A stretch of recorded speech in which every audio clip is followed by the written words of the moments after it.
Գիրքը կոչվում է 100 հարց Սուրբ հաղորդության մասին։ Զաքարիա Սարյագուն վարդապետն է գրել Էջմիածնի միաբաններից։ Շարունակենք մեր զրույցը Սուրբ հաղորդության մասին ըստ Զաքարիա վարդապետ Բաղումյանի 100 հարց Սուրբ հաղորդության մասին գրքույկի։ Սուրբ հաղորդության խորհրդի կատարման մեջ ինչ ուրիշ տարբերություններ կան մեր եկեղեցու եւ մյուսների միջև։ Ի տարբերություն քրիստոնեական բոլոր եկեղեցիների, հայոց եկեղեցին Սուրբ Պատարագի ժամանակ օգտագործում է անապակ գինի, այսինքն անխառն, մաքուր, մինչ մյուսները ջուր են ավելացնում։ Դարերի ընթացքում ծիսաաստվածաբանական այս խնդիրը միշտ կռվախնձոր է եղել մեր եւ մյուսների միջև։ Այն քննարկվել է եկեղեցական զանազան շփումների եւ աստվածաբանական երկխոսությունների ժամանակ։ Ցավոք, միության հասնելու փորձերը երբեմն ձախողվել են նաեւ այս պատճառով, քանզի օտարները չեն հասկացել մեր եկեղեցու դիրքորոշումը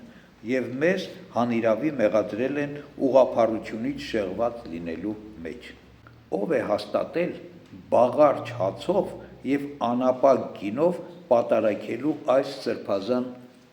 ավանդությունը։ Հայկական սկզբնաղբյուրների միաբերան վկայության համաձայն անապակ գինով եւ բաղարջ հացով պատարագելու հայոց եկեղեցու սրբազան ավանդությունը հաստատել է մեր հավատքի հայր Սուրբ Գրիգոր Լուսավորիչը, վերցնելով վաղ եկեղեցու ծիսական կյանքից։ Այս մասին եկեղեցական մատենագիրները սկսում են վկայել 7-րդ դարի վերջից եւ 8-րդ դարի սկզբից, հորդորելով անխախտ պահել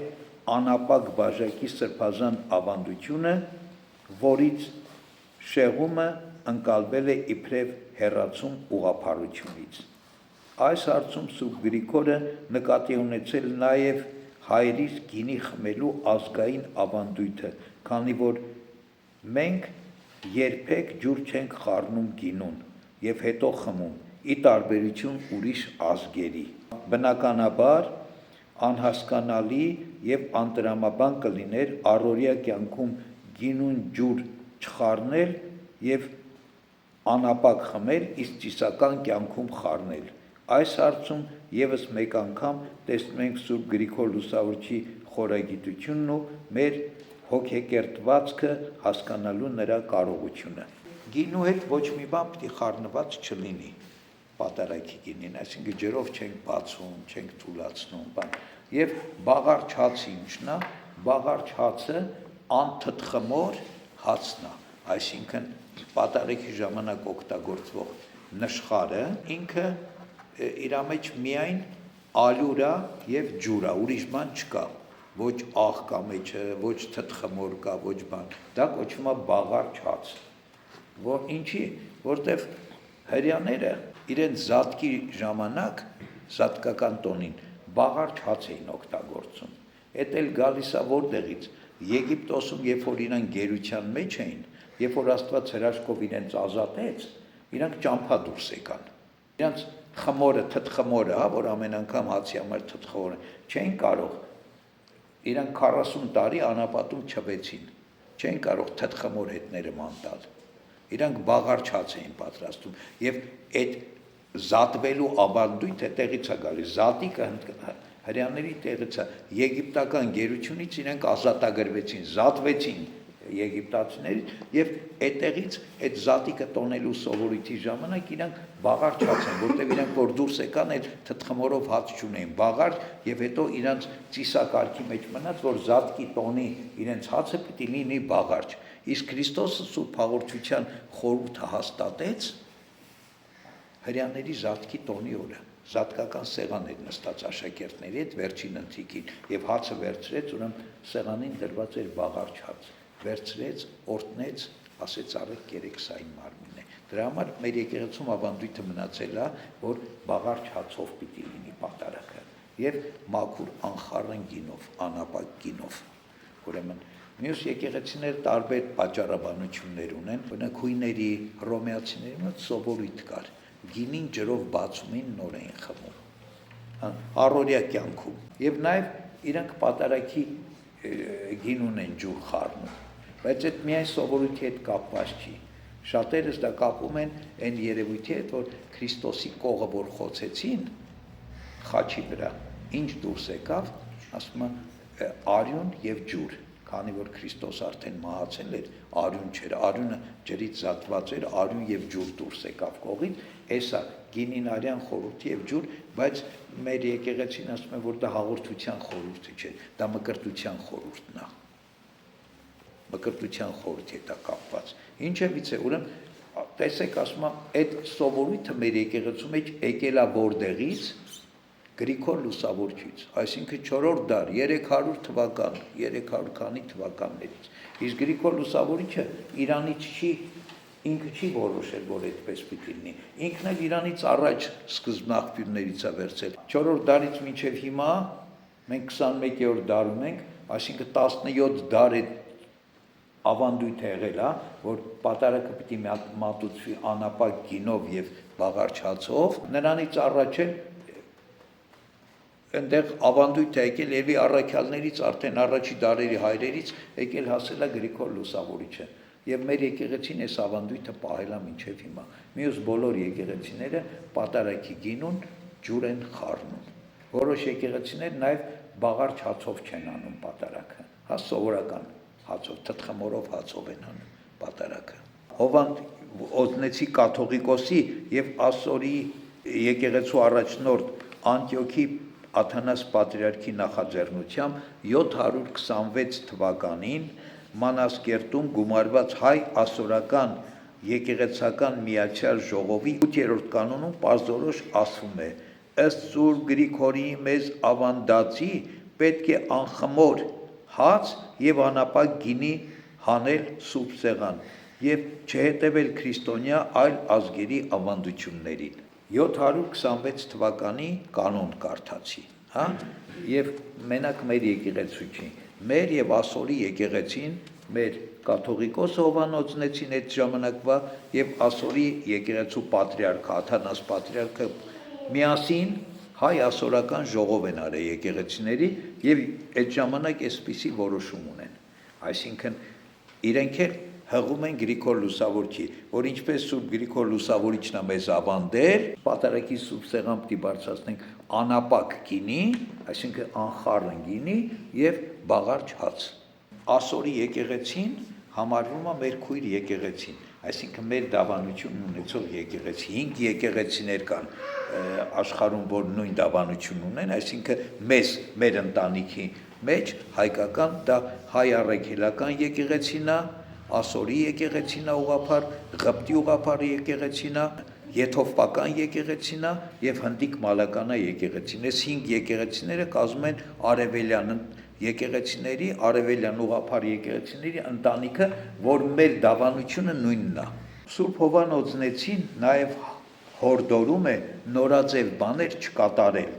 այլ հավատարիմ մնալ այն սրբազան ավանդությանը, որ մեզ է փոխանցվել հավատքի հորից, այսինքն Գրիգոր Լուսավորչից։ Կանոնական այս որոշումը բազմիցս մեջբերվել է մեր եկեղեցական մատենագրության մեջ իբրև անապակ գինով պատարագելու հզոր կռվան,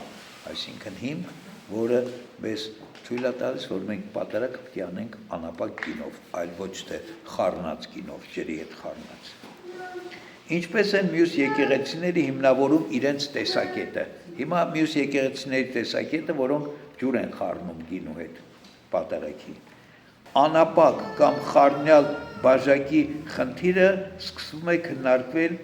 այն ժամանակ, երբ տարբեր եկեղեցիների գործնական ծիսական կյանքը ստանում է իր տեսական աստվածաբանական հիմնավորումները։ Անապակ կամ խառնյալ բաժակի խնդիրը սկսում է քննարկվել այն ժամանակ, երբ տարբեր եկեղեցիների գործնական ծիսական կյանքը ստանում է իր տեսական աստվածաբանական հիմնավորումները։ Այն ժամանակ յուրաքանչյուր եկեղեցի պաշտպանում է ծիսական իր ավանդույթը հիմնվելով սուրբգրային այս կամ այն տեղի մեկնաբանության, հայրախոսական աղբյուրների, տեղական ավանդույթների եւ սովորությունների վրա, Մեր ընդդիմախոսները հիմնականում վկայում են հետևյալ երկու փաստերը. Հիսուս Սուրբ Հաղորդության խորհուրդ հաստատելիս հրեական սովորությամբ զատկական ընթրիք արեց իր աշակերտների հետ, ինչը ենթադրում էր, որ Տիրոջ վերցրած բաժակը պետք է ջրախառն լինել, քանի որ հրեաները զատկի տոնին գինուն անպայման ջուր էին խառնում։ Խաչելությունից հետո Հիսուսի կողքից բխեցին արյուն եւ ջուր։ Հովանու ավետարանն ասում էս մասին։ Ուստի Սուրբ Պատարագի ժամանակ օգտագործված գինուն պետք է ջուր խառնել։ Այս մյուս եկեղեցիների հիմնավորումներն են այդ հարցի շուրջը։ Որն է վերնատան ավանդության ընկալման մեր եկեղեցու տեսակետը։ Սուրբ Հաղորդության խորհրդի հաստատման մասին ավետարանական այդ հատվածն այլ կերպ է ընկալվել մեր եկեղեցում։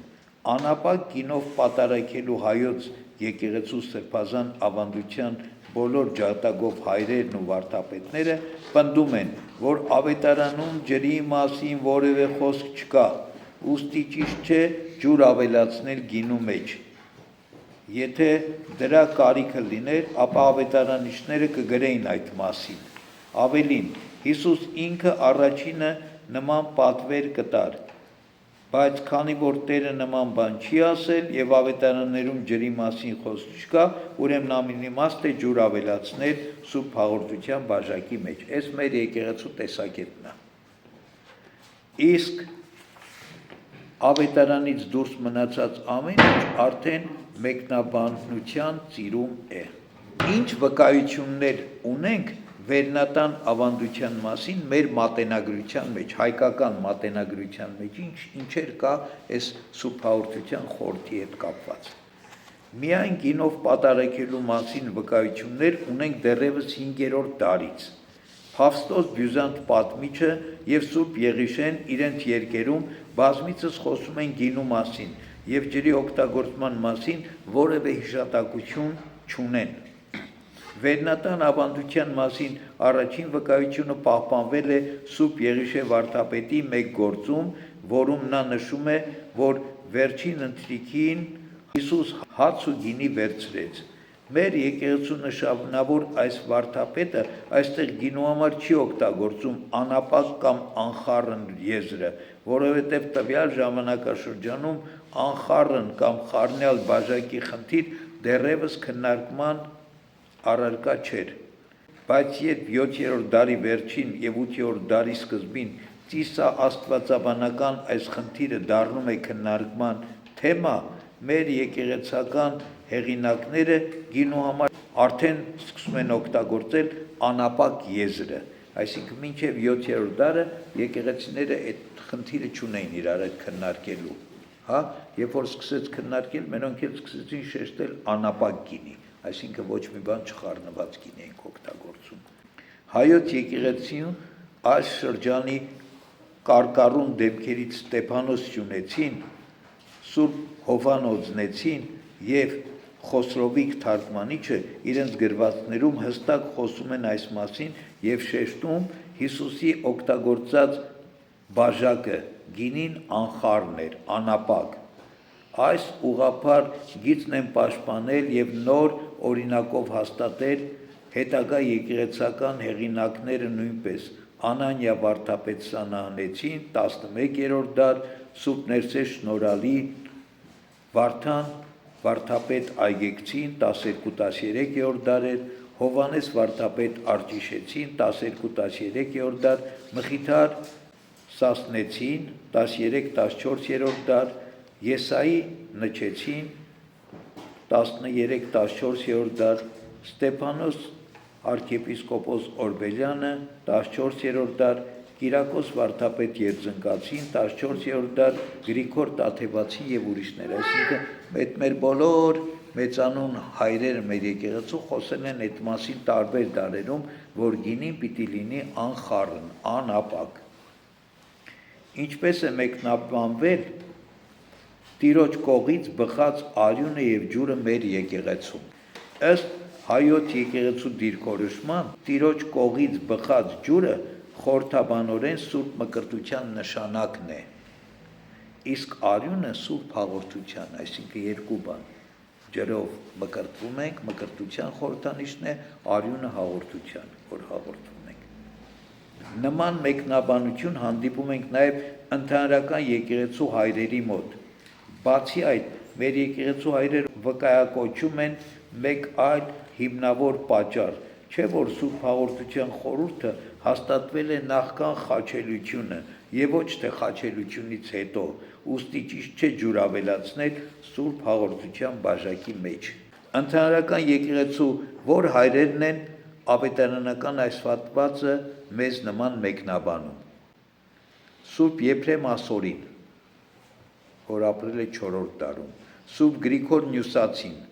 որը նույնպես ապրել է 4-րդ դարում, Սուրբ Հովհան Ոսկեբերանը եւ ուրիշներ նշում են, որ ավետարանական այս հատվածում ջուրը Սուրբ Մկրտության խորհուրդն է, իսկ արյունը Սուրբ Հաղորդության, դա էլ մեր եկեղեցու չէ, բոլորի կողմից ընդհանված ընդհանրական եկեղեցու հայրերը։ Սա ցույց է տալիս, որ խորհրդաբանական այս ընկալումը մեզ է փոխանցվել ընդհանրական եկեղեցուց։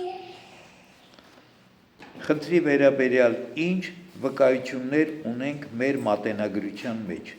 Հայ եկեղեցական մատենագրությունը լի է հայոց եկեղեցու տեսակետը պաշտպանող բազմաթիվ վկայություններով։ Այս մասին հստակ խոսում է Փավստոս Բյուզանդը եւ Սուրբ Եղիշեն։ 5-րդ դարից սկսած խնդրին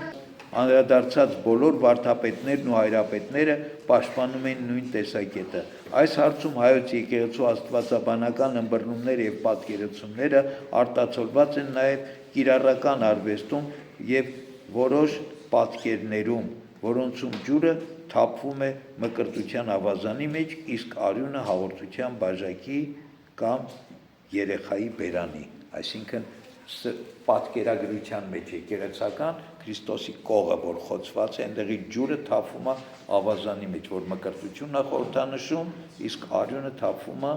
ուրեմն սկիհի մեջ կամ երեխայի բերանի մեջ, այսինքն Սուրբ Հաղորդությունն է խորհրդանշում։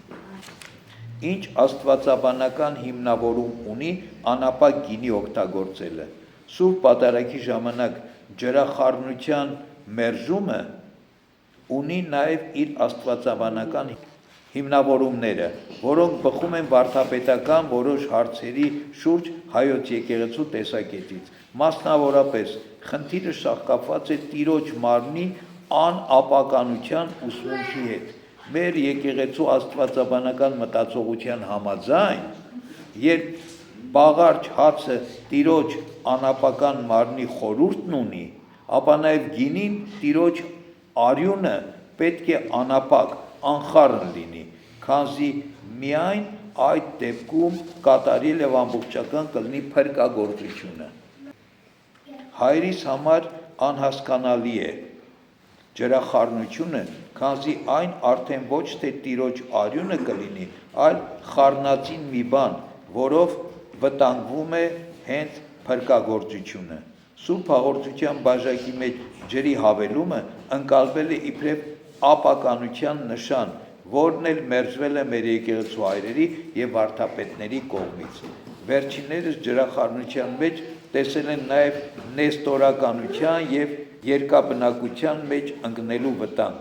ուստի հորդորել են անխախտ պահել Սուրբ Գրիգորից մեզ ավանդված սրբազան ավանդությունը։ Ինչու ենք Սուրբ Պատարագի ժամանակ բաղարջ հաց օգտագործում։ Հայոց եւ հռոմեական կաթոլիկ եկեղեցիները Սուրբ Պատարագի ժամանակ օգտագործում են բաղարջ հաց, մինչ մյուսները խմորյալ։ Հիսուս առաքյալների հետ ավանդական հրեական զատկական ընթրիք արեց եւ օգտագործեց բաղարջ հաց, քանի որ հրեաները զատկին բաղարջ էին ուտում։ Այս մասին շատ հստակ է վկայում Սուրբ Գիրքը. 7 օր բաղարջ հաց կուտեք, առաջին իսկ օրից սկսած ձեր տնից կվերացնեք թթխմորը։ Բոլոր նրանք, ովքեր առաջին իսկ օրից մինչև 7-րդ օրը թթխմորով հաց կուտեն, կվերացվեն իսրայելացիների միջից։ Հին կտակարանից է, Ելից գրքից Մովսեսի տված օրենքներից էր, որ պետք է ուտեին անապակ անթթխմոր հաց, այսինքն բաղարջ հաց, որոնք են բաղարջ հացի նախատիպերը հին ուխտում։ Մեր եկեղեցու վարդապետները եւ հայրերը իրենց հոգեշահ երկերում Հին կտակարանից վկայակոչում են մի շարք հատվածներ, որոնք Սուրբ Հաղորդության խորհրդում օգտագործվող բաղարդ հացի նախօրինակներն են։ Դրանք են. Աբրահամ նահապետը բաղարդ հացով է կերակրում Աստծուն։ Տես 18:6 Աստծուն ասելով ի նկատի ունի Աստծո մոտ պատգա Աստծուց, որ 3 հրեշտակներ եկան Աբրահամ հայրապետի մոտ, որը ընդունեց եւ որ ավետիս տվեցին, որ Իսահակը պիտի ծնվի, ասում է բաղարդ հաց պատրաստեց դրեց իրենց առաջ։ Ըստ Սուրբ Նեսեր շնորհալու Աբրահամի սեղանը վերնատան սեղանի նախօրինակներ, այսինքն Քրիստոսի պատարագի նախօրինակներ, Աբրահամի բացած սեղանը այդ հրեշտակների Աստծո պատգամավորների առաջ Աստծո առաջ։ Ինչպես այստեղ Աստված անմարմնաբար ճաշակեց Աբրահամի սեղանից, այնպես էլ վերջին ընթրիքին իր մարմնից բաշխեց աշակերտներին Աբրահամի զավակներին, ասում են մեր եկեղեցու հայրերը։ Ղովտը հրեշտակների համար ընթրիք պատրաստեց, հիշում եք, երբ Սոդոմ Գոմոր եկան հրեշտակները Ղովտի մոտ, Ղովտը ընթրիք պատրաստեց, բաղարդ հաց եփեց եւ նրանց հյուրասիրեց։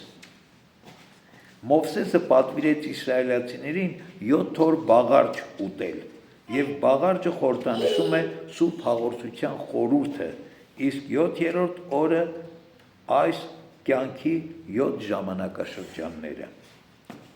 Աստված Մովսեսին պատվիրեց քավության սեղանին դնել առաջավորության հացը, որը նույնպես բաղարջ էր, 5 կտակարանի մեջբերումներ կա այդ մասին։ Այս դեպքում ինչպես են բացատրում իրենց տեսակետը մյուս եկեղեցիները, որոնք խմորյալ հաց են օգտագործում։ Հացի տեսակի շուրջ առաջացած թնջուկի պատճառներից հիմնականը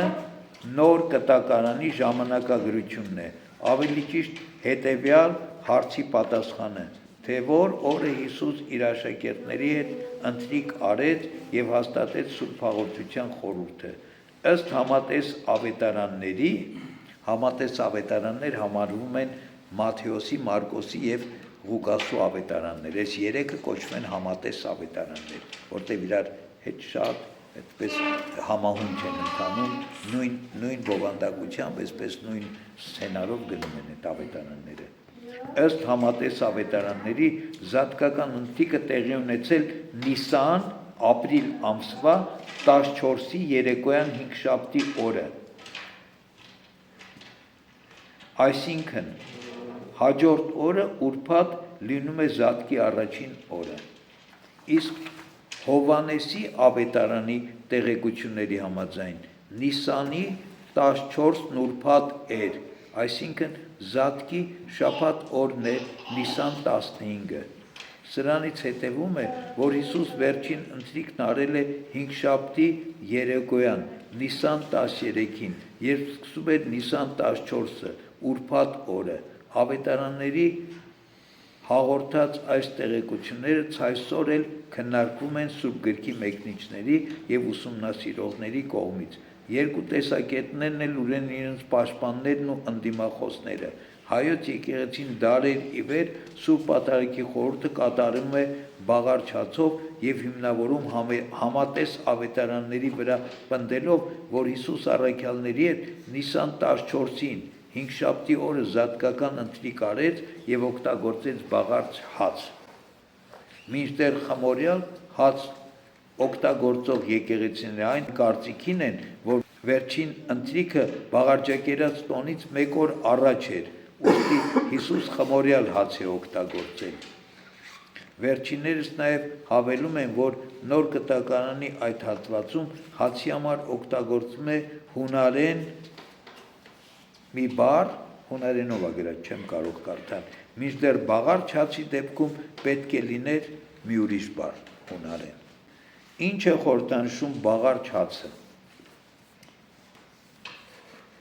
Բաղարջ կամ անթթխմոր հացը Քրիստոսի անապական մարմնի խորհուրդն ունի։ Ըստ մեր եկեղեցու վարդապետների եւ հայրերի, խմորը օտար նյութ է, փոփոխական, որը կարող է փչանալ կամ նպաստել հացի բորբոսմանը, որով էլ այն դառնում է ապականության տար։ Հետևաբար այն չի կարող խառնվել հացին քանզի մեր աստվածաբանական մտածողության համաձայն բաղարջը Քրիստոսի մարմնի անապականությունն է ցույց տալիս, առանց որի չի կարող լինել փրկagorցությունը։ Բացի սրանից հայ վարդապետները նաև պատճառաբանում, որ անթթխմոր հացը բնական է, իսկ խմորով այլափոխվում է հացի այդ բնականությունը, խմորով։ Ըստ 11-րդ դարի եկեղեցական գործիչ Անանիա վարդապետ Սանանեցու, խմորով հացը չի կարող նաև մեղքերի թողություն պարգևել, քանի որ այն խառնված է ապականացու տարի հետ, այսինքն խմորի հետ, թթխմորի հետ, իսկ ապականացուն ոչ մի դեպքում չի կարող Քրիստոսի մարմին լինել, քանզի Տիրոջ մարմինը անապական է։ Ինչ է խորհրդանշում խմորը նոր ուխտում։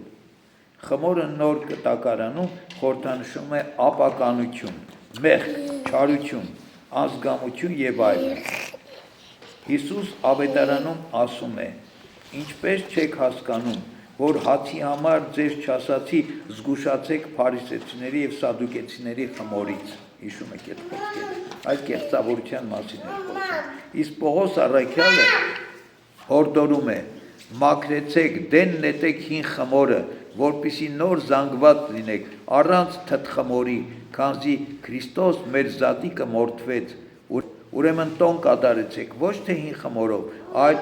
անկեղծության եւ ճշմարտության անթթխմոր հացով»։ Այս տեսանկյունից միայն բաղարջ անապական հացը կպատշաճեր Տիրոջը։ Հանրագումարի բերելով խնդրի շուրջ բոլոր կարծիքները Սուրբ Գրիգոր Տաթևացին եզրակացնում է. «Սա է իրական պատճառը, ովքեր կամենում են Քրիստոսի մարմինն ապականացու ասել, խմոր եւ ջուր են խառնում, թեպետ ուրիշ պատճառներ են բերում, իսկ մենք ուղղափառներս խոստովանում ենք Քրիստոսի կուսածին մարմինն առանց ապականության, ուստի անխմոր հացով անապական գինով ենք կատարում նրա մարմնի եւ արյան խորհուրդը»։ Ավետարանական ինչ այլ հիմնավորումներ են բերում մյուսները հոգու թթխմորի։ Ուղղափառ եկեղեցու շրջանակում ստեղծված հակաճառական գրականության մեջ խնդրի վերաբերյալ հաճախ վկայակոչում են նաև հետևյալ սուրբգրային համարը. երկնքի արքայությունը նման է թթխմորի, որը մի կին վերցնելով դրեց 3 չափ ալյուրի մեջ, մինչև ամբողջը խմորվեց։ Նրանք պնդում են, որ այստեղ հիշատակվող թթխմորը հենց Սուրբ Պատարագի ժամանակ օգտագործված հացի տեսակն է։ Ինչպես է վերոգրյալ ավետարանական հատվածը մեկնաբանվել մեր եկեղեցում։ Հայ մեկնաբանական գրականության մեջ ավետարանական այս առակը տարբեր կերպ է ընկալվել, չնայած որոշ հայ մեկնիչներ նույնպես այստեղ խոսում են Սուրբ Հաղորդության խորհրդի հացի մասին, սակայն նրանք երբեք չեն մանրամասնում հացի տեսակը։ Իբրև Սուրբ Գրիգոր Լուսավորչի զավակների նրանց համար հստակ է եւ անքննելի, որ Սուրբ Հաղորդության հացը պետք է բաղարջ լինի։ Հայոց եկեղեցու վարդապետների եւ հայրերի գրվածքներում սուրբգրային այս համարը հիմնականում մեկնաբանվում է իբրև օրինակ ամբողջ աշխարհում ավետարանի քարոզության եւ տարածման, այլ ոչ թե Սուրբ Հաղորդության պատարագի։ Խմորը մի նյութ է, որ դրվում է ալյուրի մեջ եւ այն խմորուն դարձնում, իրեն ձգելով ամեն ինչ, ինչպես թթխմորն է ամբողջ զանգված իրեն քաշում, նույնպես էլ ավետարանը Քրիստոսի մասին բարի լուրը շատերի սիրտը դարձրեց դեպի Փրկիչը։ Խմորի այս հատկության նման առաքյալները խառնվեցին հեթանոսների հետ եւ ախտեցին իրենց, ձգեցին նրանց։ Խմորը նաեւ տարածվելու հատկություն ունի։ Նմանողությամբ պիտի տարածվի նաև Սուրբ Ավետարանը աշխարհի 4 կողմերում։ Հիսուս Քրիստոս երկնքի արքայությունը նմանեցրեց թթխմորի, քանզի ինչպես այն ալյուրին է կյանք տալիս թթխմորը, դարձնում գործածելի, նույն օրինակով Աստծո արքայությունը Հիսուս կյանք է տալիս հոգեպես մեռածներին, խմորելով նրանց դարձնում նոր զանգված, այսինքն Հիսուս Քրիստոսի խորհրդական մարմին եկեղեցի։ Եվ յուրաքանչյուր քրիստոնյա Տիրոջ մարմնի եւ արյունը ճաշակելով կազմում է հենց եկեղեցին։ Ստեփանոս Սյունեցին 4 ավետարանների համառոտ մեկնության մեջ թթխմորը համեմատում է Քրիստոսի վարդապետության հետ, իսկ կնոջը մարդու հոգու, ասում է կինը վերցրեց թթխմորը, որի 3 մասերն են՝ բանական, սրտմտական և ցանկական։ Սրանք էլ իրենց հերթին խորհրդանշում են անցյալը, ներկան և ապագան, ըստ նրա, ով իր մեջ կպահի Քրիստոսի վարդապետությունը, ամբողջովին կլուսավորվի։ Երբ է մեր պատմության մեջ առաջին անգամ արծացում բաղարչացի և անապական գինու մասին խնդիրը։ Ծիսը աստվածաբանական այս խնդիրը հայոց և բյուզանդական եկեղեցիների մեջ քննարկման նյութ է դառնում 6-րդ դարի վերջում։ Այս մասին մեզ հասած վաղագույն վկայությունը պահպանվել է հունարեն թարգմանությամբ հայ քաղկեդոնական միջավայրում ստեղծված «Պատմություն հայոց» հարցի մասին երկում, որում մեջբերվում է Մովսես II Եղիվարդեցի կաթողիկոսի, որն ապրել է 6-7-րդ դարերում, հայտնի արտահայտությունը։ Վերջինս 591 թվականին մերժում է Կոստանդնապոլից գնալու Մորիկ կայսեր առաջարկը պատճառաբանելով. «Ես չեմ անցնի ազատ գետը, չեմ ուտի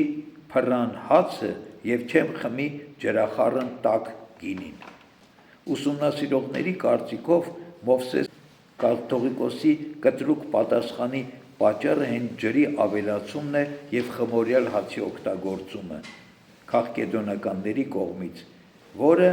հակառակ է մեր ծիսական ավանդության։ Այստեղից կարելի է նաև եզրակացնել, որ հայերս դրանից առաջ արդեն իսկ օգտագործում էին բաղարչած և անխառն գինի։